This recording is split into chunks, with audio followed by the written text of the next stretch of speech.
Hello,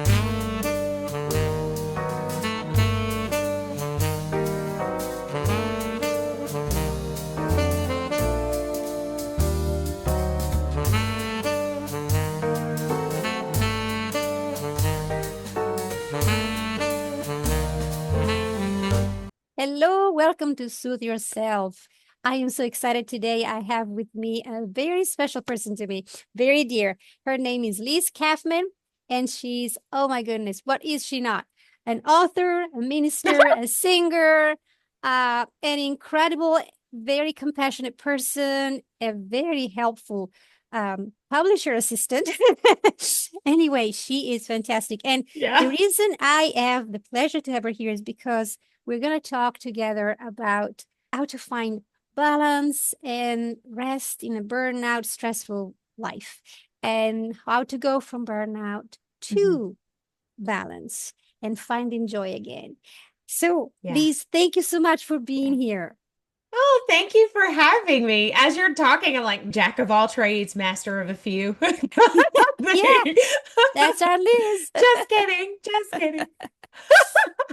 Yeah, I got my little hands into a little bit of everything. But, as I get older, I find that it all has purpose, right? Yes, So yes. every opportunity the Lord puts in your lap to learn, to grow, to do something new, all has Mhm. purpose in it, even though we probably are way far away from being able to see the purpose right in the middle of it. But it does. It has Yeah, purpose. you're So so right, though. And that's the beautiful thing that I noticed about you. You just really are in tune with the Lord. Say, okay, what do you need me to do today? Where do you need me to go? What is mhm. the task? And you Yeah, just go and you yeah. have such an enthusiastic attitude. And it's just very contagious and heartwarming. So I am very excited to talk to you. I wanted to ask you specifically. I read this beautiful chapter that you wrote on this book that is called Journey to Hmm. Joy and a Yeah. collection of stories on resilience, gratitude, and faith. This is, by the way, is from Hope Books Collaborations. Hope Books is a Yep, great publisher, and Liz works for them too. One of the other things she does. I Uh, do. but the beauty about this chapter, Liz, is really the more I read, the more I was on the couch with you. I was like, oh my goodness, she is going through all of this and is not alone. Yeah. This is the beauty of writing things like this and sharing them to help others figure out we're not Hmm. alone. We all are stressed, sometimes Yeah. burnout even. But how do we find balance? So tell us. Yeah. Yeah. So, of course, anytime we do a collaboration on this type of level, it's about 5,000 words. You only have this short amount of space to share a lifetime. But Mm. my husband and I've personally grown up in church my whole life, and my husband and I have been in full-time ministry for over 20 years. We've been married for 17, but both of us grew up in church, both of us been full-time ministry since we graduated college, and then we got married Wow. and have two beautiful children, and always lived with the mindset that our parents instilled in us to see a need, fill a need kind of thing. Wherever there's something that is needed, God's given you the tools to be able Mhm. to do that thing. But it was a little bit of a warped sense of that. It's Yeah. more along the lines of, okay, there's a hole, but then we did not know, I can't speak for him. I can only really speak for me, not necessarily realizing that I had the connection with the Lord to be able to say, okay, I see this hole, but Mhm. am I the one who's supposed to fill it? I just automatically thought, if there's a hole, I see it. I'm trained to see the gaps. Let me help, let me fix, let me, Mhm. I want to assist, all the fun things. I'm a vocalist by trade. I went to college to be a worship pastor, and ended up in professional realms of worship leading, as well as I sang for the Walt Disney Company for 16 years. Yeah. And all while being in full-time church ministry. Wow. Or using it to feed my ministry habit when we weren't on staff at church. And I taught in the public school elementary realm for a while there too. And Mhm. um, in the midst of it all, I've always had a very high capacity to do and to move things forward. But the only way I could really say it is I felt like we were sacrificing ourselves on the altar of ministry, and the Lord never intended for that at all. Mhm. But that's type of atmosphere we grew up in. When the church doors were open, we were there every day of the week, multiple times on multiple days, and we gave our life to it. We still love the local church. It's our heart and our passion, and Mhm. to help people grow and disciple people in the ways of the Lord. And but our call itself has always stayed the same, but our assignment has shifted over time. So about, I'd say 2 years ago, we had been at a particular ministry assignment for about 10 years, which nowadays is unheard of. People don't Yeah, that stay is a long time. in leadership.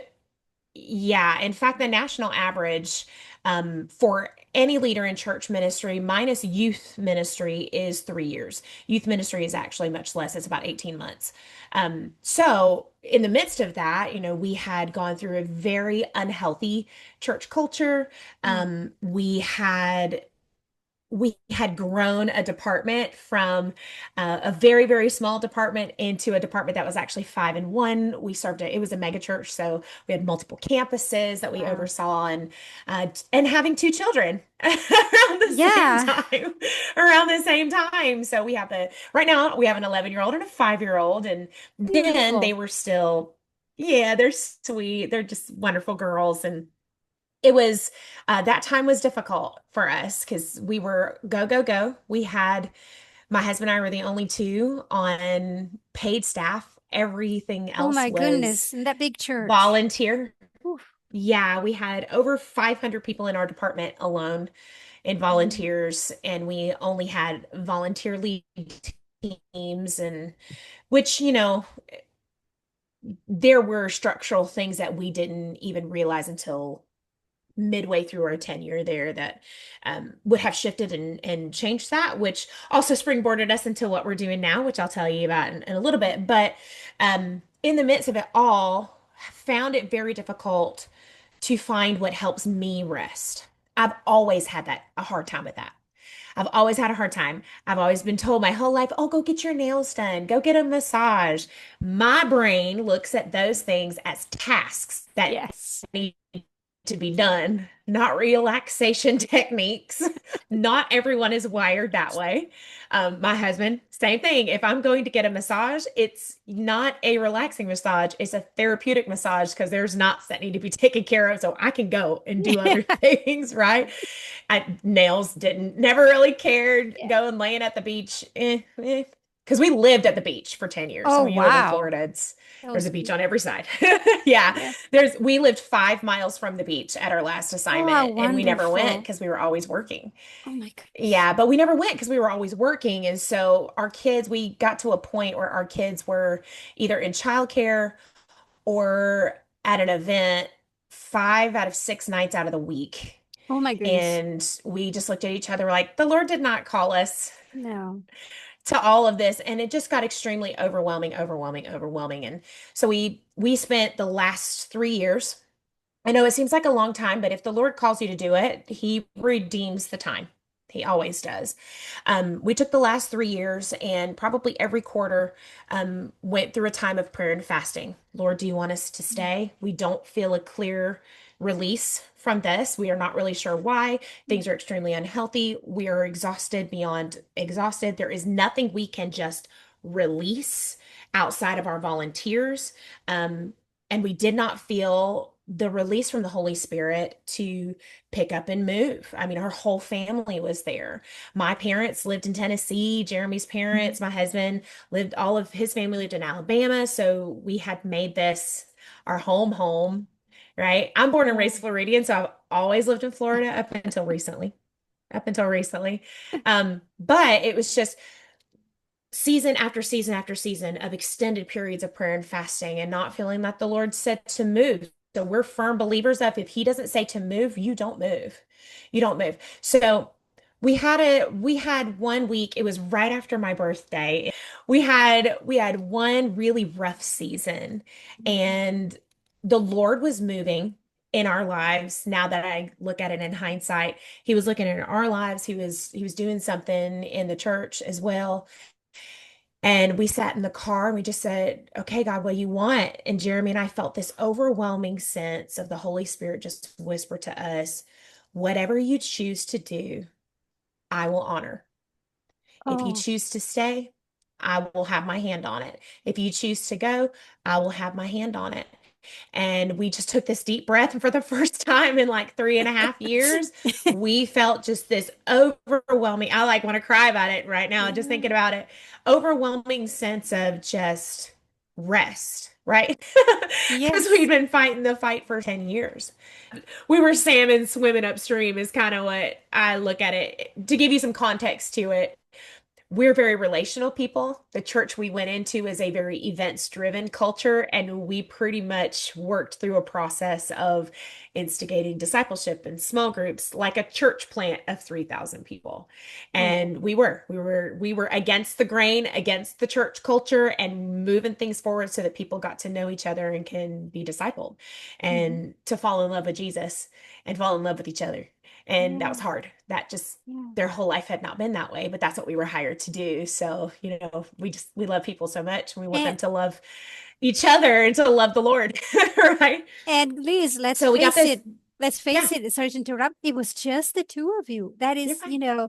just the two of Yeah, you and having a it was. family to raise. So it's Yeah, beautiful how he said to you, whatever you choose, I honor, because you really had like a yeah, multitude of callings in one. You had the ministry, but also being a spouse and being a parent and yeah, raising a family and figuring out yeah, what it's next. How can I serve you best next? Because yeah, I think you shared with me before, you said it beautifully. I may not be able to repeat it, but it's like the calling is one, but the assignments change, right? So we're all called to yeah. share his light, to share love, Yes. to bring people closer to Christ, find that inner light that Yeah, he is, and share it with others.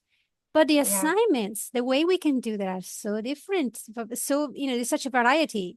So there are chapters of They doing one are. way. Yeah. So I'm so glad you were I in think tune that with that.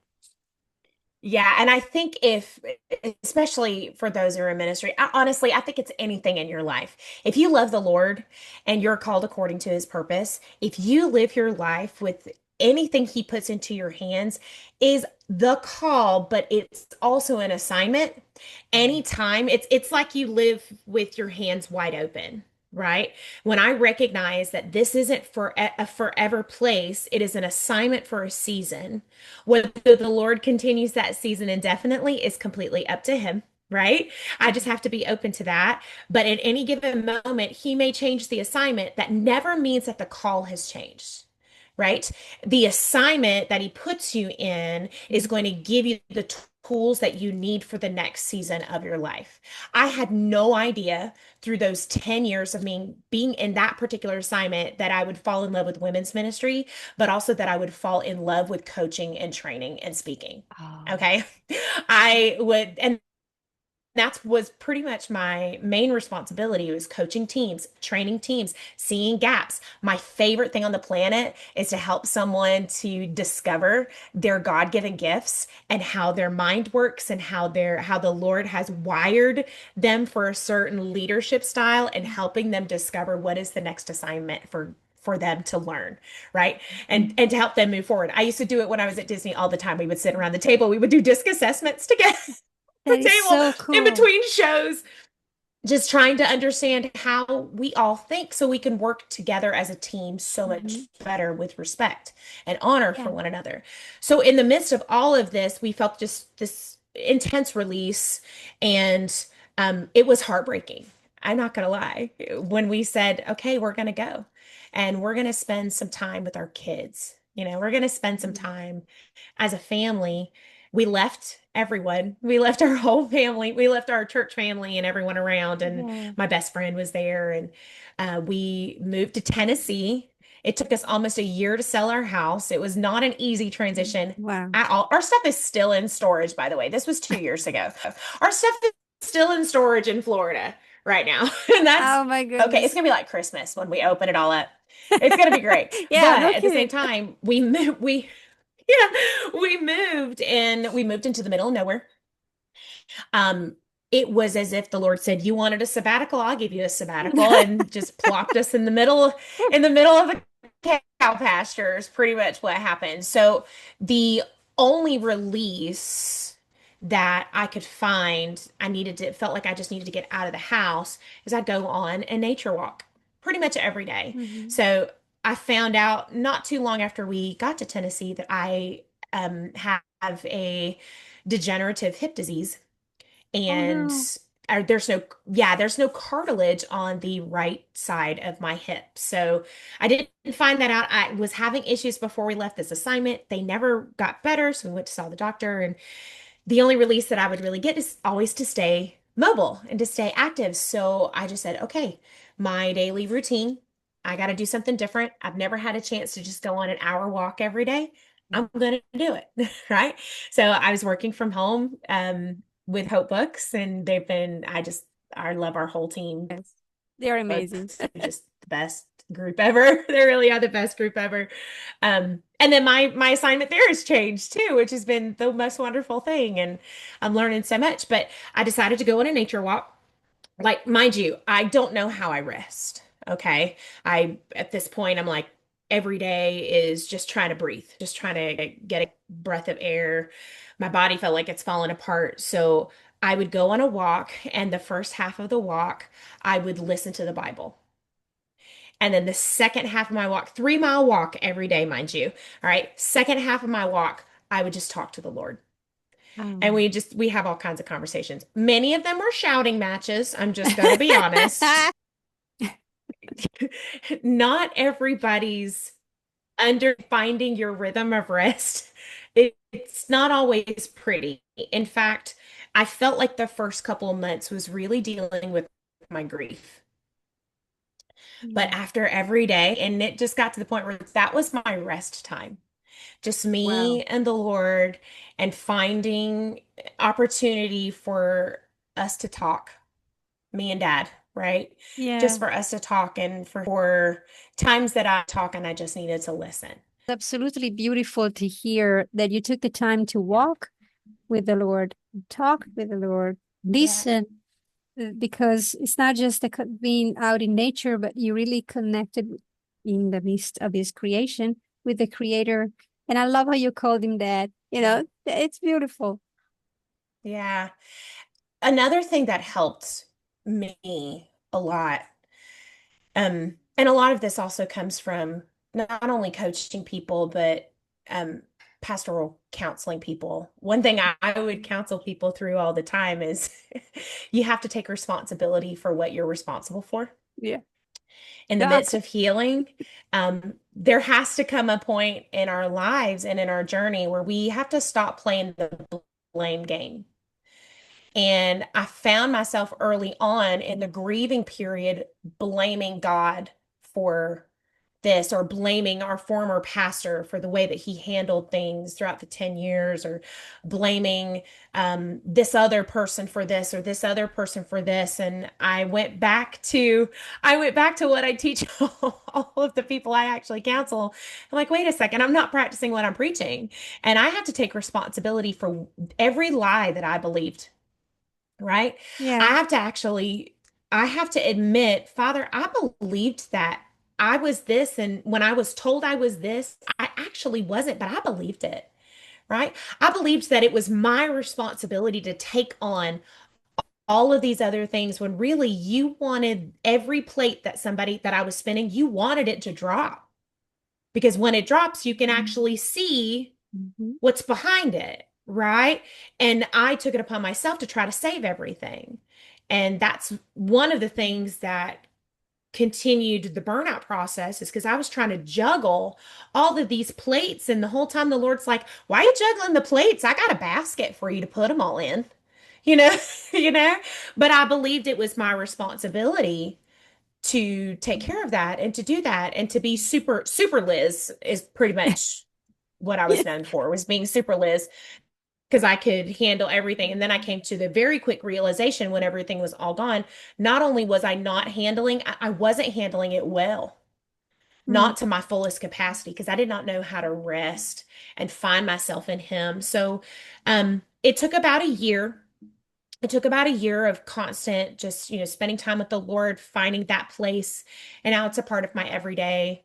now, and we're 2 years out of that particular experience, and now God is opening doors in other areas. And but Yeah. I'm seeing more and more of the the residual effects of what I allowed in my life, Hmm. and to come to a place where everything had to be wiped clean has given me a different perspective on what I should say yes to, Good point. and what I right, and what I not only what I allow. I never want it to feel like I am putting limitations on things at all. If God says do it, of course I'm gonna do it. Um, but that it's I don't necessarily believe in the whole protect your peace, protect your peace. Well, I am connected to the peacemaker, so I don't Yeah. have to protect my peace too much. I can put in some really wonderful boundaries, God-given boundaries, but He is the one who fights those battles, and He will protect my peace Hmm. for me. It's not my Amen. responsibility to put on that on my shoulders, but I had been doing that for forever. I had been Mm. doing all of it and not really doing it as well as it could have been if I'd have been able to put my whole self into a few things rather than everything. So, but in the midst of it all, I'm a very joyful person. Oh my Always gosh. really have been. Don't I know it? It's Always one of have your, been. yeah, one of your best So I thought qualities. it was listen, it was not a coincidence that Journey to Joy was the first book that I collaborated on. It's not the last, and it definitely won't be the last, but it was the first one. Because in the midst of that, I found my joy again, you Mm. know. Found my joy, and it wasn't circumstantial at all. It wasn't based off of how well I was doing in ministry, or based off of someone else's view of what was successful in ministry or not, Mm-hmm. Mm-hmm. right? It also was not based off of anyone else's critique of whether or not I did something well, or if I communicated something well. Um, I've learned there are questions that you don't need to ask because it feeds your pride. Yeah, true. It's not, and it's not worth the time that you invest into it. What is worth the time is the time you invest in your time with the Lord. That is worth your time. And my kids are watching, you know. My little ones are, I pray one day that they love the Lord as much as I do, And I bet they right? will. They have a wonderful example, and that's what we can do for our kids is be an example. Sometimes we say Yeah. to them what they have to do, and sometimes they hear it, sometimes they don't. But if we live by example, then one day we can only Yeah. hope that, oh, I remember mom doing that. I remember dad doing that. I should do that Right. too. I should pray. I should go walk. I should go talk to the Lord. Yeah. And it will resonate. It It will stay. it will. And even for us, the special beautiful thing that the Lord has given, the gift that He's given to us, is being able to raise kids in ministry, in full-time ministry. Yes. So yes, we want our kids to love the Lord with everything. We also want Him to love His people. And they ministry kids see way more Yeah. than they probably should ever see. So we've done everything we can to shield them from some things, but some things is just they're gonna be a part of it. And Jeremy and I know how we handle situations, and how we love people, and how we love them well is Mhm. how we lead them well, and how we lead our kids well to love Yes. people well. So it opens up beautiful conversations of, hey, what you're seeing on Instagram and whatnot, that's not reality. The reality of the way this person is acting is because there's something behind it. What is a way we can pray for that person? How can Yeah. how can we help them from where we are, rather than trying to act like them, or being judgmental. That's what the world wants you to do, and that's not what we're called to do. It's not what we're called to do. So, I'm excited for I'm excited for the seasons to come. Yes. And I'm thankful for the seasons that have been. I'm so thankful for them. I don't think I'd be Absolutely. the person, I know I would not be the person I am today. Absolutely. And all Yeah. the roles that God needs you to Yeah. be in. And they're Yeah, all aspects of who you are, but the truth yeah, is your joyful spirit shines through all of them. And that's how, one of your best gifts the Lord thank you, gave you friend. is that beautiful smile and that joyful, charismatic attitude toward others. It just, I feel loved every time I see you. Even the first time I met you, I'm like, wow, are we friends? Did we ever met? Why do I feel I was about to connected? say, you are loved. You're one of my favorite people. Oh, well, thank you very much, darling. And to find out we don't live too far from each other, which I is know that is so cool. even better, living so close, which is the best thing. It's so It really cool. is the best. Being in a place where you're in super close proximity with each other, then all of a sudden your job, everyone is so spread from, honestly, from across the ocean. 'Cause we have people Mhm. from England that we work with, and we have Yeah. people in California. To be able to have someone that's literally 30 minutes down the I road is know. wonderful. And this someone is actually from Italy. So it's like, how did she get all 30 minutes I from me? know. How did we find you? How did we find each other? That was the best phone call ever. The first time you and I got to Oh my chat. I'm like, goodness. Now, the amazing thing is how the Lord really put people together. He wants us yeah, to shine in the inner light. And how do we do it? We find that light, we connect. See, that's the other thing. yeah, If you do allow God to speak through you, to be bring your presence to be within you, you can share him with others. And love is in the air for real. I mean, it's not just a song. It yeah, really is. Love is within and you feel it around you. yeah. And in fact, Hmm. speaking of collaborations, um, well, the reason I met Liz is because I collaborated with her books and now I'm collaborating again. You did. And the book is actually on family legacy.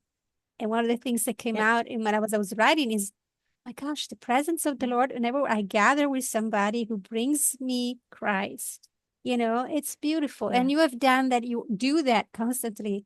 And the other thing I didn't realize about you, you mentioned coach. See, one more hat that you wear. So many. But So obviously, many. being a minister, you are, of course, you have to be a coach as well. It's part of that. But tell me more. You said something about changing some of what you do. Tell me more about that. Yeah. So I'm on the Hope Book side of life. But I'm also a leadership coach, speaker, and trainer with the John Maxwell Company. So that's been Uh-huh. my husband and I've always enjoyed loving people to life, but leading them well by loving them well. So it was just a no-brainer for us to be a Yeah. part of the John Maxwell Company and to put forth not only what we do in love, but also to add value to people. That's just our life goal is to add value to people's lives. And then I've been a part of Hope Books for, almost 3 years now, which is kind of crazy to say. I started off on a pastoral level because we were going to do some different membership stuff, but now I am the support lead for all of our Hope Books and Hope Writers entities. I'm the director of engagement for Mhm. Hope Writers, our online authors community. So just bringing Yes. some joy and getting people plugged in to Hope Writers. And then I host every single live event, which is also my peanut butter and jam right It there. is. It is. I love being in proximity. I love it. I love it. I love it. So every conference and every collaboration event, every boot camp and every retreat, getting to get to meet everybody and being a part of just Mhm. again adding value to their life. So now Yeah. I am a two-time published author. I am working Yay. on my own full book. Yep. My husband Wonderful. and I started, I know it's so great. So my husband and I started a company called Kaufman Collective, and it's a coaching leadership training. He also is a pastoral counselor. So going and helping people understand that leadership has to be done from a place of love, but you have to build trust with your teams. You have to build trust with your companies, and you only do that through relationship building. You Yes. have to be very adamant about it. And there are gaps that most leaders don't see to have somebody come in and say, have you done this with your team? Have you done Hmm. this with your team? Here's how we collide, but build lasting teams, not ones that have high turnover. So it's beautiful. We love every minute of it. And the days are long and wonderful. Oh, we homeschool both of our kids. See, which I just, never thought I would do. oh my goodness. It's a good thing we have at least 24 hours in one day. Truth, truth. At We least. homeschool both of our kiddos, but it's wonderful. I mean, we spend more time together now than we ever have before, and getting a chance to watch our kids just grow is the Yeah. coolest thing. I mean, our little just turned 5 in March. We had her on a Thursday, and everyone quarantined for COVID on a Sunday. Oh, So, and we goodness. didn't really get, Oh, yeah.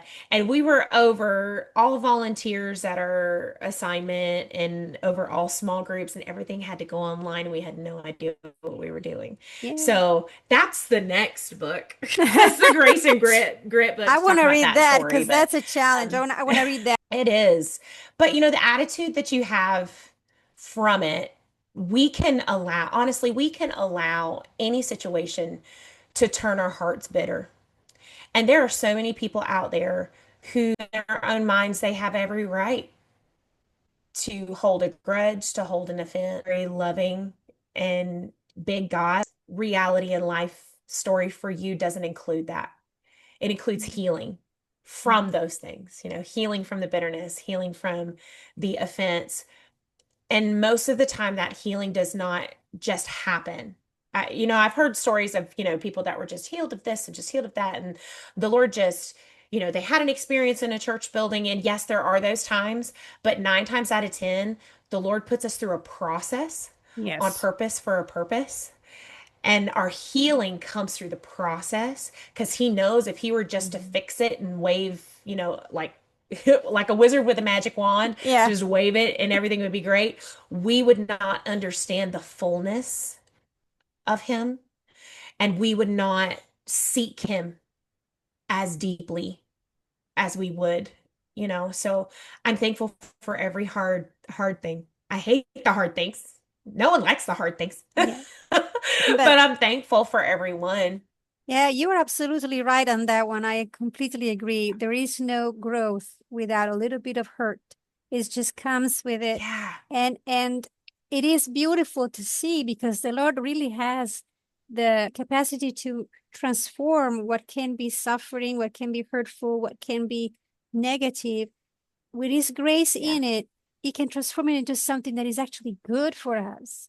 It might not be Mhm. positive at the Yeah. moment. We might see the results miles away, months away, years later. I don't know. But we will all somebody Or we else may benefit. never. Exactly. That's a hard thing, to come to that realization that, hey, this will all, according to the word of God, all things, all things will work it out according, for the good, according to those who Yeah. love Christ Jesus. It Yeah. doesn't say that all things work for the good and we'll be able to see the good, right? Yeah. We may never see it. Our grandkids might be the ones that reap the benefits from it, Mhm. but it will come to pass. Yeah. Are you at a place in your life where you can say, okay, I know this is going to work out for my good, but I might not see it, I might not see it. Am I okay with that? Right? And I hate to say it, surrender that thing. Yes, that's the Surrender that toughest thing. part. That's the toughest part is to surrender. But I hope this is one of the reasons why I decided to do something that I was very afraid of doing, which is being on a YouTube channel. But and being seen and heard. But I do hope, I feel called to use this as a instrument to bring that hope, to bring that soothing Mhm. content that hopefully can help others see maybe the benefits of something that we're trying to do. So we may never know, but maybe Yeah. in the conversation we just had, somebody who's heard it may have found finally that missing light bulb that finally goes back on Yeah. and we help them. We will never know. But I sure hope there's Yeah. going to be people out there benefiting from this because I know the value of what we shared and the truth in it. So thank you so much. I could talk to Oh. you and with you for a long time, but I know We could you're, do it for hours. I know, let's say the truth. And I know, but with all these hats you have, you are very busy. So let me ask you though, if somebody would like to know more about whether your coaching or your book, or something more about you, do you have a website or something we can share? You can find me on social media. Instagram is at lizkaufman.com. And I do believe Facebook is Elizabeth Kaufman. Trust me, you'll recognize the smile in the face for sure. For sure. And then, yeah, and then our website, we have a brand new website, and that website is Kaufman, Caffman, collective.com. So kaufmancollective.com. Lots of Awesome. fun. So many fun things. I also have a podcast too. It's called All the Things with Liz Oh, Kaufman. Podcasts are wonderful. the bomb. They Yes. are the I bomb. just started it not too long ago, but it's all leadership and ministry, and yeah, I'm having a blast with it. Oh, that's beautiful. I will tune in. That's wonderful. So I will certainly post these links in the description of this episode. And we may Awesome. have to do part two because I enjoyed it too much. So who knows? But thank you very much, Liz. I really Who knows? appreciate your time. And I also Oh, want to anytime, friend. I appreciate you. absolutely thank you. And thank you all for listening. And just please remember to take care of yourself, breathe, smile, and do something to soothe yourself today.